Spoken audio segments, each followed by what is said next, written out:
Hey YNR fans! Waving hand, welcome to YNR Trends, your go-to spot for the juiciest Young and the Restless updates, shocking spoilers, and all the drama you can't stop talking about. From surprise returns to scandalous twists, we break it all down for you, every day. So grab your coffee, hit that subscribe button, and let's dive right into Genoa City's hottest gossip. According to the Young and the Restless spoilers for the week of August 11th to 15th, Adam Newman decides he's had enough, and Victor Newman will look for a new recruit. Since Sharon Newman will also receive a surprise, let's discuss what Genoa City has in store. Mariah Copeland will first lash out at Sharon, threatening to cut off her relationship with her mother. Mariah will shut down from Sharon the more she attempts to help her cope with her experience. Lily Winters will be the one to deliver the bad news. Holden Novak will be shocked when Lily tells him what transpired in France because he hasn't yet learned about Damien Kane's tragic end. Claire Newman will perform across town while Phyllis Summers tells Daniel Romalotti Jr. some secrets about her association with Kane Ashby. The reason for this is that Claire will see Audra Charles and Kyle Abbott share a kiss. Claire will find a method to put her competitor in her place since she will determine that Audra's games are over. Will Claire inform Nate Hastings that Audra and Kyle have been kissing? Will Claire disclose that the main goal of Audra's Vibrante arrangement was to end her committed relationship? At the very least, Claire may try to calm Audra down by using all of that as leverage. Audra will try her hardest to maintain her relationship with Nate, but depending on Claire's next move, things could not go as planned. In another scene, Nick Newman will get irascible after a heated exchange with Billy Abbott. Billy's alliance with Kane may have something to do with that, but in reality, Billy will be plotting to support Jack Abbott and their family company. Jack will tell Diane Jenkins Abbott that Billy is an insider and that he is concerned about his untrustworthy brother dictating Jabot's destiny. According to YNR teasers, Jack will later receive an unexpected invitation. Kane may have said so since he appears ready to turn down Victor's proposal to form an alliance against the Abbotts. In any event, Victor will proceed with his revenge scheme and eventually enlist Nick as his new recruit. Victor will need everyone to work together to defeat Kane, so he'll be hoping Nick is ready to rise up like never before. There may be some obstacles to their romantic reunion because Sharon should be taken aback by Nick's impending vindictive turn. Christine Blair turns to Lauren Fenmore Baldwin with a request as Daniel confides in Danny Romalotti about his complex feelings for Tessa Porter. Will Christine ask Lauren to assist with wedding preparations or even serve as her maid of honor? Although Lauren and Danny have a lot of work ahead of them before their wedding, they are eager to get married. She will finally receive a promise when she returns with Lily and visits Kane on his American train. Kane can promise to change into a better man who is deserving of Lily and hope that they would be able to enjoy a happy life together. As Lily attempts to extract additional information from Kane, it appears that she will offer him a cause to believe that a reconciliation is feasible.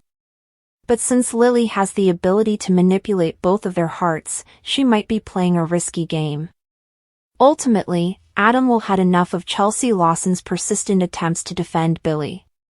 According to teasers for the Young and the Restless, Adam will lose his anger, so watch to see how Chelsea responds. Even though Genoa City's skyline was glistening behind him as Victor Newman stood in his office at Newman Enterprises, his thoughts were focused on something much greater than the city's sparkling lights. As he went over the folder in his fingers, his eyes tightened and his face was set in stone. These records weren't just ordinary documents, they served as the basis for his next significant action. There had been rumors for weeks that Victor was preparing a reorganization, but nobody was certain of the specifics of his scheme. The truth was now starting to emerge, and Adam in particular would be shocked by it. Victor's focus was disrupted by the little sound of the elevator opening, and a young guy entered, who seemed assured but obviously humbled by the size of the office he was entering. Mr. With a gesture of respect and ambition, the newcomer said, Newman. Victor gave it a solid shake while maintaining a steady look and evaluating each facial expression. Victor stated in a low but firm voice, I've heard a lot about you. And I think you could be just what I need. Adam Newman was pacing outside his own office down the hall, his jaw clenched in fury as he clutched a stack of reports under his arm. Although he didn't have the whole picture, he had been seeing changes, subtle actions from Victor that appeared to be intended to discredit him. Adam sensed something was up when his assistant informed him that Victor had spent the entire morning in meetings behind closed doors, and he was not part of it. Ready to demand answers, he rushed into Victor's office. However, as he reached for the door, it opened, revealing the stranger to him. Adam's gaze shifted from the stranger's face to Victor's hardly disguised grin. "Meet my new recruit, Adam," Victor stated with ease. The words hit like a kick to the gut. Adam shook the man's hand, attempted a stiff smile, and sensed his father's eyes staring at him silently, warning him. This was a personal matter, not only business. Adam's thoughts were racing throughout the remainder of the day. He found it impossible to concentrate on the statistics in front of him and to listen to the conference calls without feeling as though Victor's most recent action was subtly undermining every choice he made. Victor would put a new person in front of him, make him struggle for his position, and then, just when Adam believed he had control again, Victor would yank the rug out from under him. This was a game he had played before. However, it felt different this time. Victor's tone conveyed a sense of closure, and his introduction of the new hire had a nuanced message. The goal was to replace Adam, not to test him. Adam sat by himself at society that evening, sipping a drink while his phone rang with texts inquiring as to if the reports were real. He didn't respond. Even he wasn't certain. All he knew was that he could no longer stand his father's mental games any longer. The cozy sound of the coffee makers faded into the late evening silence as Sharon closed Crimson Lights. She was tired, but she couldn't get rid of the strange restlessness she was experiencing. Although her day had been packed with typical activities, lattes for students studying for tests, a book club gathering in the corner, and Mariah dropping by to deliver the twins' photos, there seemed to be a sense that something new was about to happen. The door opened as she was cleaning the counter, and a man she hadn't seen in years entered. Her throat tightened each breath. "No," she muttered to herself, as though talking too loudly might cause him to disappear. The man's eyes were filled with sadness and nostalgia as he gave a slight smile. "Hello," he said to Sharon. Her heart thumping, she cautiously put the cloth down. This wasn't just any customer, though. She believed that the person had long since left Genoa City and had previously held a special place in her heart. Even though his arrival was unexpected, she had always secretly hoped that their paths would meet again. Though the remarks were more of a prelude to the conversation they both knew was imminent, the stranger, if he could still be called that, ordered coffee. Sharon's mind was racing with memories she believed she had hidden away as she poured the drink with slightly trembling hands. He whispered to her that he needed her assistance and that he was back in town for reasons he was not yet able to fully explain. She was afraid because the tug she had experienced years before was still there. She had worked hard to establish stability and a happy life, but now this unexpected presence threatened to destroy it. Her phone buzzed before she could ask any more questions. It was Adam's text, asking if she could meet him tonight. She assumed it was more than a casual check-in because of the way he had framed it, which was brief and clipped. After telling the man she would return, she went outside into the crisp night air and called Adam. Adam spoke in a strained, low voice. Instead of meeting at the coffee shop, he asked if they might meet at her house. He was already at home when she got there, leaning against the counter as if he had been pacing.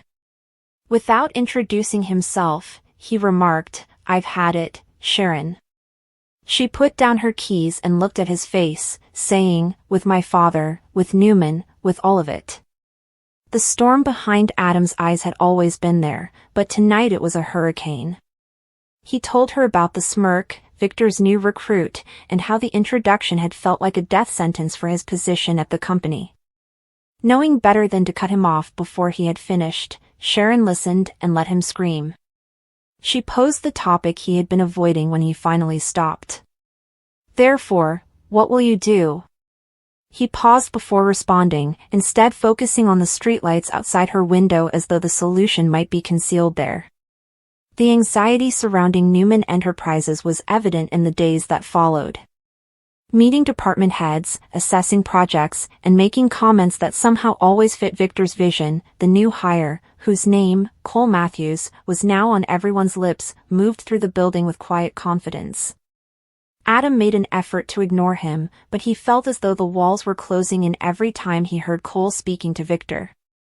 With his patience officially gone, Adam entered Victor's office one afternoon without knocking. "Let's stop playing games," he said. Victor leaned back in his chair, unconcerned, and said, "Just say it if you're pushing me out." "Son," he remarked calmly, "you've always had a knack for overreacting." Adam was first skeptical of the statement. "Cole is here to strengthen the company, not replace you."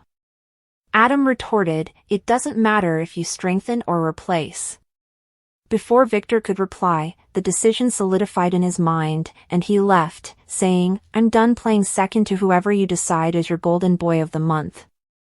Adam packed a backpack that evening. Although he was unsure of his destination, he was certain it would not be Genoa City. Before he departed, he texted Sharon again to let her know he needed to see her one final time.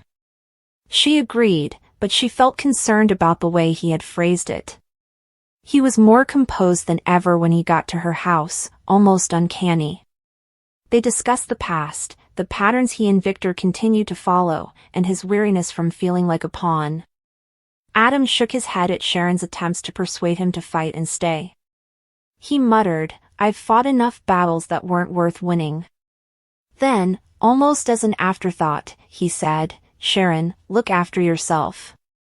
He was already on his way to the door when she scowled and asked, "There's a storm coming, and I don't think I'll be around to help when it hits." The following morning, the storm Adam had described started to form. Sharon discovered an envelope hidden beneath the door while she was opening Crimson Lights. One sheet of paper with the scrawled words, "You don't know the whole truth about Cole Matthews," was within. Her stomach grew constricted. The man from the previous night, Cole, was standing across the street, observing her, when she looked up.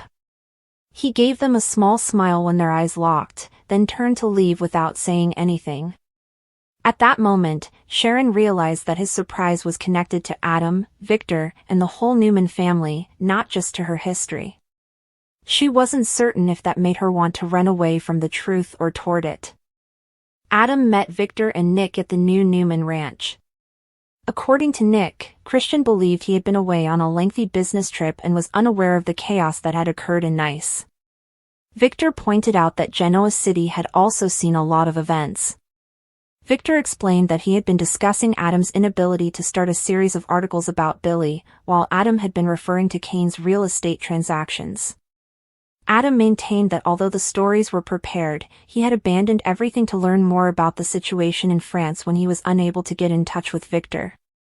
Adam vowed that he had delayed releasing the stories to safeguard the family, not to retaliate against Victor. Victor agreed to let Adam off the hook that time, but he wanted him to follow his instructions going forward. Nick contended that bringing Billy into it would be like going backwards because they had already received answers to their questions in France. Adam suggested that they put Billy out of their minds and focus on the actual danger in order to proceed. They were both not understanding that Billy was going to partner with Kane. Victor scolded. Victor snarled that he wanted Kane's deceit revealed and Billy crushed. Claire, Victoria, Nikki, and Kyle showed up at the property.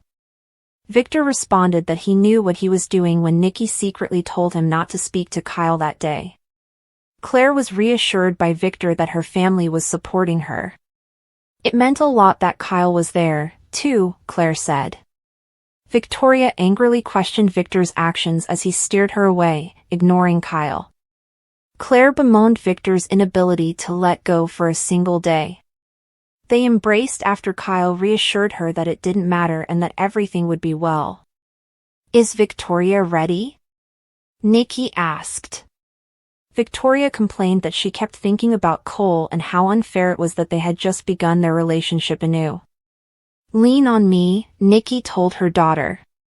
Victor claimed he had been quite clear about unleashing a flurry of negative press about Billy and Kane when Adam brought up Billy again. When Chelsea came, Victor told Adam to finish it despite his protests. Chelsea hoped Adam would honor his pledge to refrain from disparaging Billy. Adam couldn't play both sides, Nick warned. The gang filed out after Victor declared the cars were ready. The Newmans later made their way back to the property and remarked on the lovely service. Chelsea exclaimed that the poem Claire had read was flawless, and Nikki praised Claire's passionate delivery. Since things will improve in due time, Nikki proclaimed the day to be the start of the healing process. Something seemed to be missing, Claire whispered. One day, Nikki assured Claire, Cole's remembrance will bring her joy rather than sorrow. Kyle vowed to keep Claire company. As Victor offered Cole a toast, he recalled his reservations about Cole's initial reappearance in Victoria's life. Victor raised a glass to Cole's affection for Victoria and Claire as well as the reality that he had legitimately thought of himself as a member of their family. Victor pointedly said, looking at Kyle, that many others had attempted to join the family but had been sent away. Victoria and Nikki gave Victor a scowl. Victor's use of her father's memory against Kyle was criticized by Claire. On the day of her father's memorial, Victoria and Kyle attempted to diffuse the tension, but Claire yelled that she was tired of letting Victor get away with disparaging the man she loved. Victor pointed out that he had not once brought up Kyle's name. Since Cole had stood by her and Kyle, Claire yelled that they all understood what Victor had meant and that her father would never have done such a thing. Victoria was shocked that Victor had ignored her warnings for months. Victor would not say he was sorry for acting in his family's best interests. Victor was no longer able to influence Claire's life choices or who she chose to spend them with. She added that she had had enough of his attempts to separate her and Kyle, and she hurried out. Phyllis sent a gift basket to Kane's hotel room at the athletic club. She expressed amazement that he had not been given the penthouse suite, and he told her that he would be living on his train and wouldn't be staying for long. He had the same train on each continent, Kane disclosed.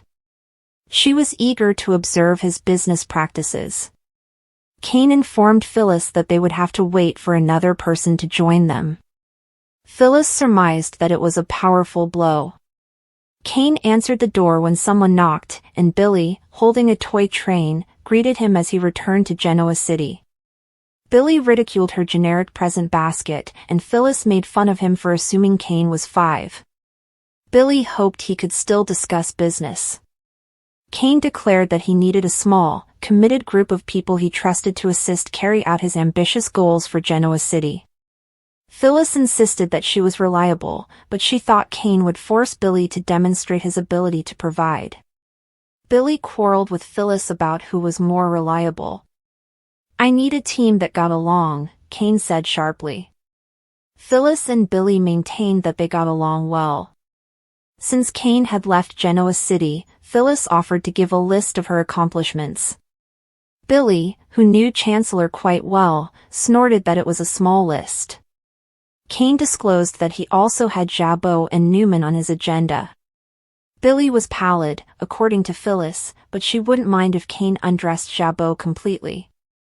Kane asked if Billy had any issues going for his own family business. Billy inquired as to Kane's definition of targeting. Kane clarified that his goal was to combine all of the significant businesses that made Genoa City unique into a single, powerful organization. Billy thought it was impossible, but Kane declared that everything was doable if you had a plan and the money. Kane said that he was ready for the criticism, which Billy anticipated. Billy supported pursuing Newman, but he questioned what Jabot had done to merit what seemed like retaliation. Kane maintained that his intentions were personal and unrelated to retaliation, but Billy and Phyllis had to be loyal and committed to the plan. Billy yelled that Kane was asking him to hook himself to a cyclone, but he was there to discuss Kane investing in Abbott Communications. By incorporating Abbott Communications into his new venture, Kane offered to make things more agreeable. Billy asked for some time to reflect. "She was all in," Phyllis squealed. Kane retorted that it wouldn't stop him when Billy mentioned that he could inform Jack about his plans. Billy stammered that Kane had a secret weapon or was insane. "Come along with us. Learn," Kane pleaded.